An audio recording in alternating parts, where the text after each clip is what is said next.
Hey guys, this is Northville Tech. In this video, we're going to learn how to turn off paperless statement on independent bank. If you don't have an independent bank account, we will put our affiliate link in the description below for you to sign up and earn a $50 MasterCard reward card. But if you already have an account, just open the website, then log in with your user ID and password. Once you're logged in, you will see several options at the upper part of the screen. Click on the option that says e-Services. On the drop-down list, you will see an option for Documents. Click on Documents. At the upper left side of this page, you will see an option for Edit User Settings. Click on Edit User Settings.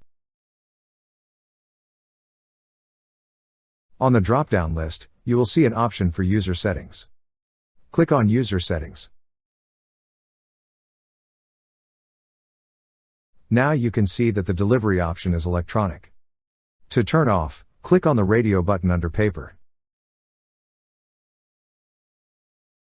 After that, click on Submit. You will now receive your statement via paper delivery. That's how you turn off paperless statement on independent bank. Thank you so much guys for watching, and if you have not yet subscribed to our YouTube channel, please subscribe to our YouTube channel as we create tech videos related to financial apps almost every day. Also check out our website northvilletech.com for great tech articles, and our recommended resources in the description below for various sign-up bonuses.